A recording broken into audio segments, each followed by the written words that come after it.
ও বউ, ও বউ, বলছি শোনো না, তোমরা সব গুছিয়ে গেছে নিয়েছো তো? এবার তো আমাদের ফিরতে হবে। শ্যামার বউ ভাতে না গিয়ে আমি কোথাও যাব না। মানেটা কি? আমরা সব গুছিয়ে গেছে তো তৈরি হয়ে নিলাম, এখন বলছে শ্যামার বউ ভাত ফিরবে না? না ফিরবো না কেন? এতে আমি অন্যায়টা কি বলেছি বলো দেখি? শ্যামার বিয়ে দিলাম, আশীর্বাদ করলাম, কনকাঞ্জলি করে বিদায় করলাম, আর এখন শুনছি নাকি বউ ভাতে যাব না। এ আবার কেমন কথা? কেন শ্বশুর বাড়ির লোকজন শ্যামার এখন তো আমাদের আত্মীয় হয় নাকি? তুমি জানো না? তুমি জানো না বিয়েটা কিভাবে হয়েছে? হ্যাঁ, ওনারা তো দয়া করেছেন আমাদের উপরে। তারপর যদি ওই তত্ত্ব, বউ ভাত এইসব যদি হয়, তাতে যদি ওনারা খারাপ পাবেন, এতে যদি হিতে বিপরীত হয়, তো তখন কি হবে? তুমি থামো তো। কেন শ্যামার শ্বশুর বাড়িতে গেলে অন্যায়টা কি হবে এমন? বউ তো ঠিক কথাই বলেছে।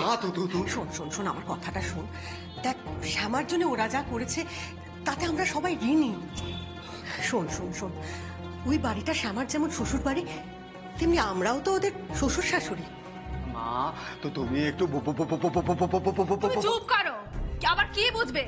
আচ্ছা কানাই, তুই যেটা বলছিস সেটা ঠিক, কিন্তু শ্বশুর শাশুড়ি হিসেবে আমাদেরও তো একটা দায় দায়িত্ব আছে।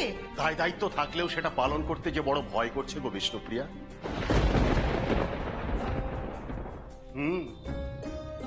শ্যামার বাপটাও নিতান্তই সাধারণ, কিন্তু তারও কি এতটুকু আত্মসম্মান থাকতে নেই?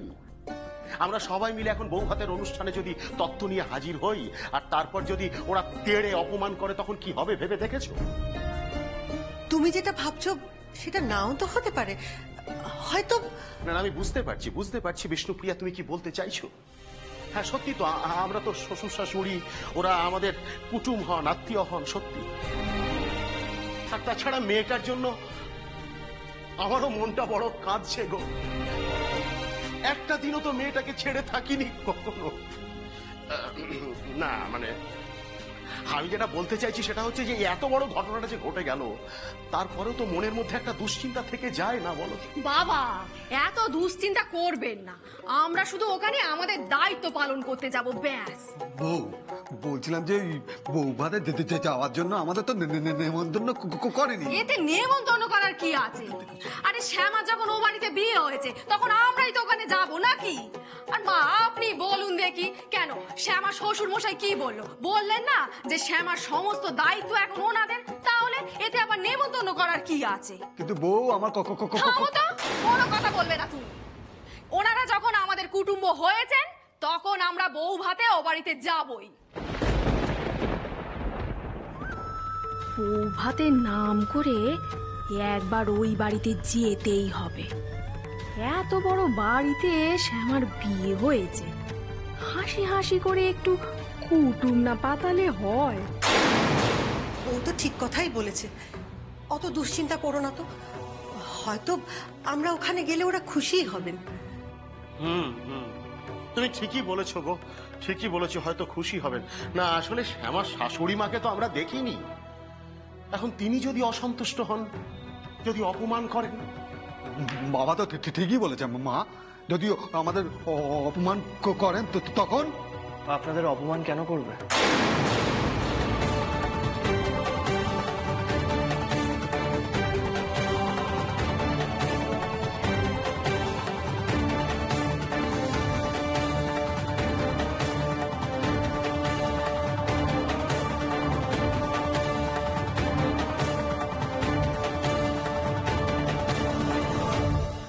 আরে না না, ব্যস্ত কিছু না গো। আসলে এই বিয়ে টিয়ে নিয়ে বাড়িতে কি সিচুয়েশন শুনেছো নিশ্চয়ই, তাই নিয়ে একটু সকলের মুড অফ। হ্যাঁ হ্যাঁ ঠিক আছে, আমি তোমায় পরে ফোন করছি। ওকে। দিশা বলছি, ইভেন্ট ম্যানেজমেন্টের লোকেরা এসছে। তুমি বলেছিলে বউ ভাতে গানের অনুষ্ঠান হবে, স্টেজটা তুমি ডিজাইন করবে। তো আমি কথা বলিনি, তুমি কথা বলে নাও। এই অশোক, তোমার মাথায় কি আছে বলো তো? বাড়িতে এরকম একটা সিচুয়েশন, সেখানে বাড়িতে নাচ গান হবে, তার অনুষ্ঠান হবে, এটা তুমি ভাবলে কি করে? তার স্টেজ ডিজাইনিং আবার নাকি করবো আমি? তুমি কি সত্যি এতটাই ছেলে মানুষ? না দিশা, তুমি বলেছিলে তাই ওনারা এসছেন, তাই বললাম। আরে বলেছিলাম তখন অন্য সিচুয়েশন ছিল অশোক। এখন মায়ের এই অবস্থা, বাড়ির এই অবস্থা, তুমি বলছো কি করে কথাটা? তো সেটাই বুঝতে পারছি না। সত্যি এরকম একটা কথা বলা না, মানে তোমার মতো ছেলে। প্লিজ, ওকে এসব নিয়ে বলে লাভ নেই। দেখো, আমরা দুই ভাই নিখিলের বিয়েতে কি কি আনন্দ করব সব ঠিক করা ছিল। এরকম একটা ঘটনা ঘটে যাবে আমি তো কিছুই বুঝতে পারছি না। দাদা দেখ, বুঝতে পারছি না বললে হবে না। এখন তো নিয়মটা পালন করতেই হবে। বল, কত লোক নিমন্ত্রিত, ক্যান্সেল তো করতে পারি না। একটু বোঝ ব্যাপারটা। শোনো, তোমরা কিন্তু আগে থেকে কিছু প্ল্যান করে রেখো না। মানে বাড়ির যা পরিস্থিতি, আমার তখন সন্দেহ হচ্ছে মা আদৌ বউ ভাতের অনুষ্ঠানটাই হতে দেবেন কিনা। তার থেকে বাবা বাড়ি ফিরুন, বাবা মা কথা বলুন, ওনারা ডিসাইড করুন কি হবে, তারপর দেখা যাবে। তোমরা আগে থেকে কিছু ঠিক করো না।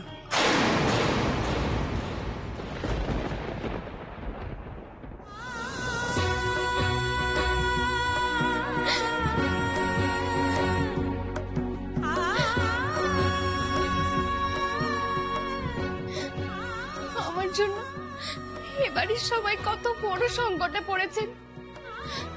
তুমি দেখো ঠাকুর, আর যেন কোনো অশান্তি না হয়।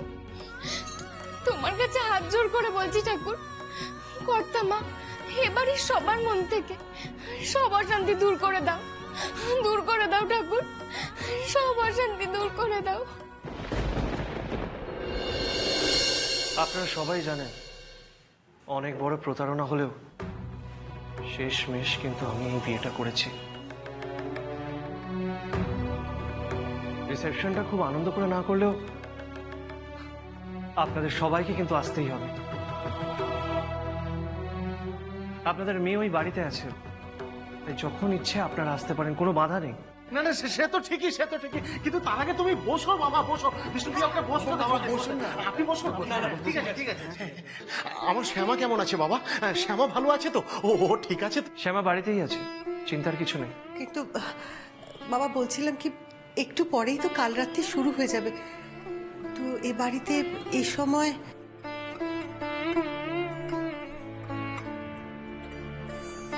আমি এখানে একটা কারণে এসেছি। কারণ?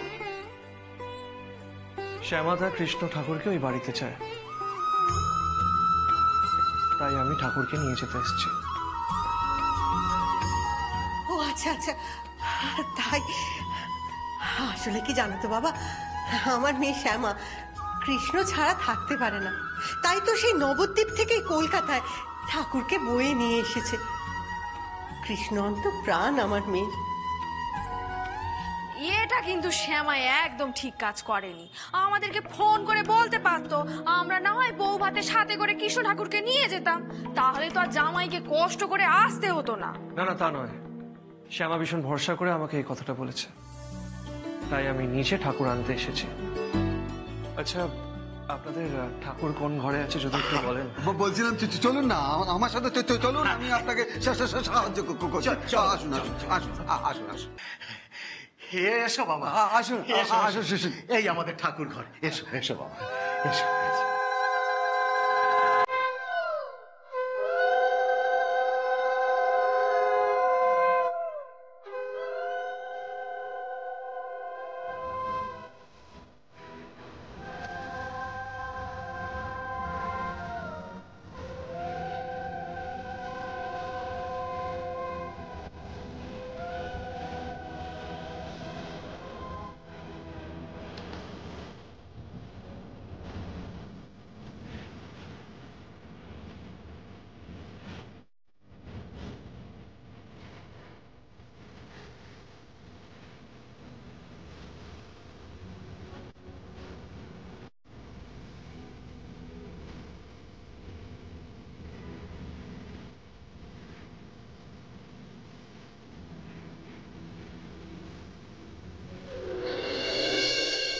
আপনার অনুমতি দিলে এবার আমি ঠাকুরকে নিয়ে যেতে পারি? হ্যাঁ বাবা, নিয়ে যাও। যা যা কানাই, একটু হাতে হাতে ধর বাবা, যাচ্ছি হাতে হাতে ধর। হ্যাঁ, বৃন্দাবনদা।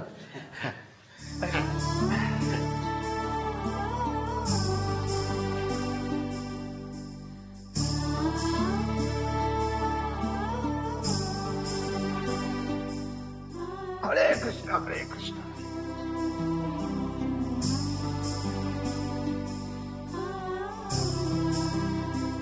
আমরা তাহলে আসি। এসো বাবা, হরে কৃষ্ণ হরে কৃষ্ণ। হ্যাঁ হ্যাঁ, সাবধানে যাও, আমরা তো বউ ভাতে যাচ্ছি, তখন কি অনেক গল্প হবে কোনে। সাবধানে সাবধানে।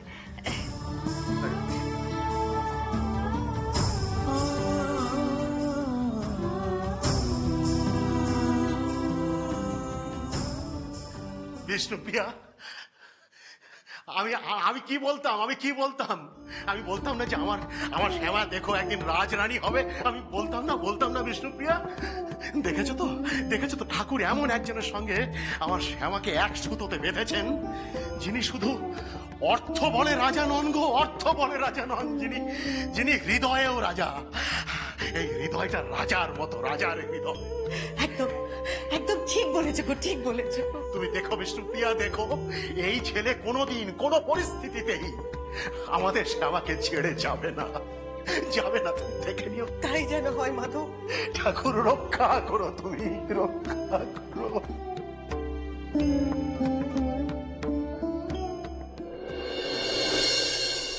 কই গো মাজননি, বড় বৌদমণি, মেজ বৌদমণি, তোমরা কোথায় গেলে গো? আরে এসো, উলো দাও, শাক বাজাও, বাড়িতে কেষ্ট ঠাকুর এসেছে গো। মা, মেজো, নিখিলের ঠাকুর নিয়ে চলে এসেছে, তোমরা তাড়াতাড়ি এসো।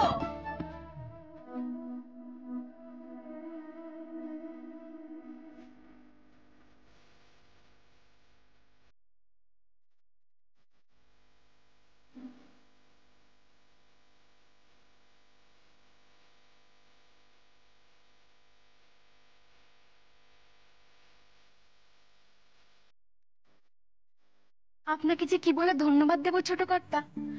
আমার এক কথায়, আপনি আমার কৃষ্ণকে আনতে চলে গেলেন, নিজে হাতে করে নিয়ে এলেন। আপনার কাছে আমি সারা জীবন কৃতজ্ঞ থাকবো। না না, আমাকে আলাদা করে ধন্যবাদ দেওয়ার প্রয়োজন নেই। একটা মানুষ হয়ে আমি মানুষের কর্তব্য করেছি। বড় বৌদি, ঠাকুর কোথায় রাখবো? আচ্ছা নিখিল, ঠাকুরটা এখানে রাখলেই বা কেন? তোমরা বরং একটা কাজ করো, সবাই মিলে ঠাকুরটাকে ধরে একেবারে ঠাকুর ঘরে নিয়ে গিয়ে রেখে এসো। হ্যাঁ হ্যাঁ। বাহ বড় বৌমা, আমার অনুমতি ছাড়াই সব সিদ্ধান্ত নিয়ে নিচ্ছ দেখছি।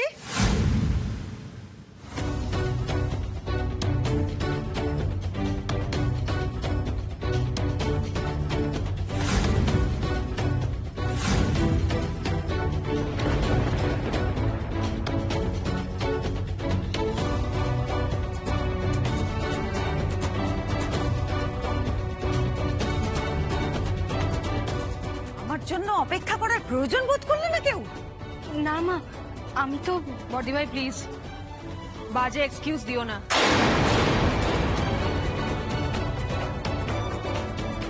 মা, আমি তোমাকে আগেই বলেছিলাম না, এই বাড়িতে তুমি যা যা রুলস এন্ড রেগুলেশন সেট করেছিলে সব কিন্তু ধুলোয় মিশতে বসেছে।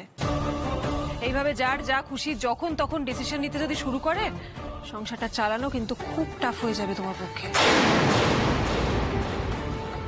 আর আমি তো বুঝতে পারছি না বড়দি ভাই, এই মেয়েটা একদিনে এসে তোমার উপর কি এমন ম্যাজিক করলো বলো তো, যে তুমি মাকে কিছু না জানিয়ে নিজে নিজে এইসব ডিসিশন নিচ্ছ? মা, সমস্যাটা কি আমি তো বুঝতেই পারছি না।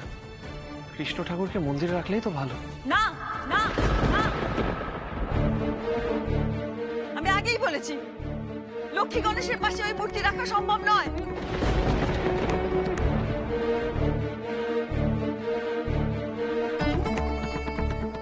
কেন বুঝছে না বলো তো নিখিল? কেন জেদ করছিস তুই? তুই জানিস কৃষ্ণ সেবা দেওয়া কি কঠিন কাজ? সারা দিন কাজ করতে হয়, সকাল থেকে রাত পর্যন্ত নিয়ম পালন করতে হয়, একটা শিশুর মতন যত্ন করতে হয় কৃষ্ণ ঠাকুরকে।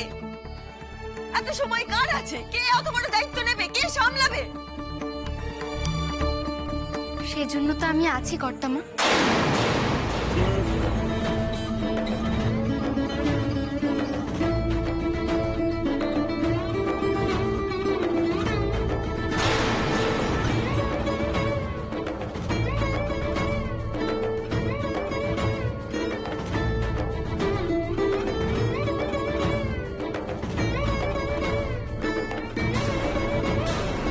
কৃষ্ণ সেবা না করতে পারলে যে আমার মনটা বড় অস্থির হয়ে ওঠে।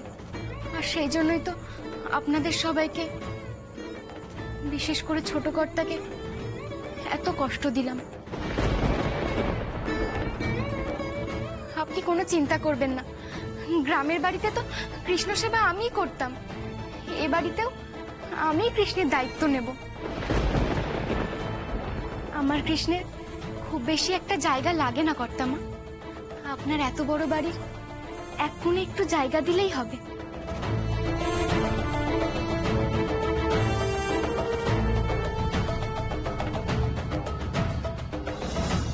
শ্যামা,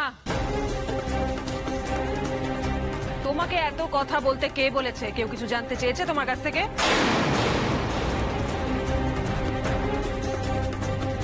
চোখে দেখতে পাও না? তুমি দেখতে পাচ্ছ না এখানে মা দাঁড়িয়ে রয়েছেন, মা কথা বলছেন? সাহস কি করে হচ্ছে মার মুখে মুখে কথা বলার? এই বাড়িতে কেউ কিন্তু গুরুজনদের সামনে দাঁড়িয়ে এইভাবে মুখে মুখে তর্ক করে না।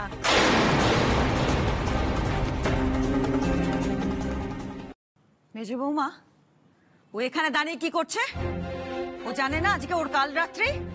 নাকি এই শিক্ষাটুকু বাপের বাড়িতে পায়নি ও?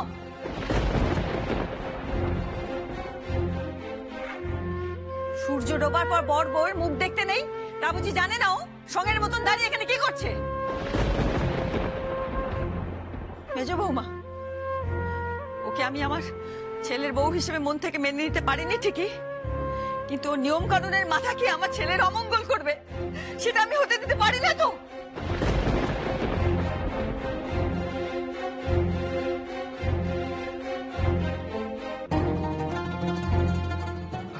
মা মা মা প্লিজ, তুমি আপাতত বলো কৃষ্ণ ঠাকুরকে কোথায় রাখা যায়, তারপর আমরা নিজেদের ঘরে যেতে পারি, প্লিজ।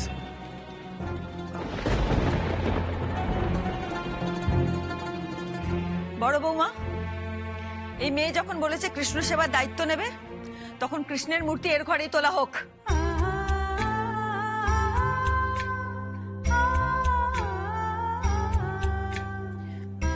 তুই দাঁড়িয়ে রইলে কেন?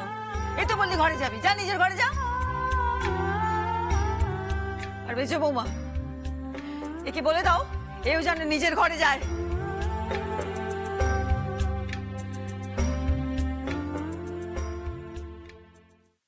নিখিল, বলছিলাম যে একটা ঠাকুরের মূর্তি নিয়ে আমরা এত নেগেটিভ কেন হয়ে পড়ছি বুঝতে পারছি না।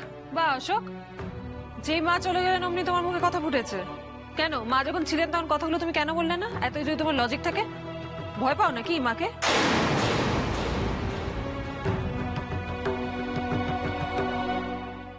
না দিশা, ভয় পাই না, আসলে আমি শুধু জানতে চাইছিলাম, মানে বোঝার চেষ্টা করছিলাম। প্লিজ, তোমার আর কিছু বোঝার চেষ্টা করতে হবে না, কিছু তুমি বুঝবেও না।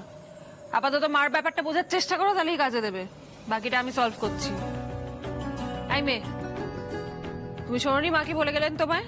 নাকি রিপিট করতে হবে আবার?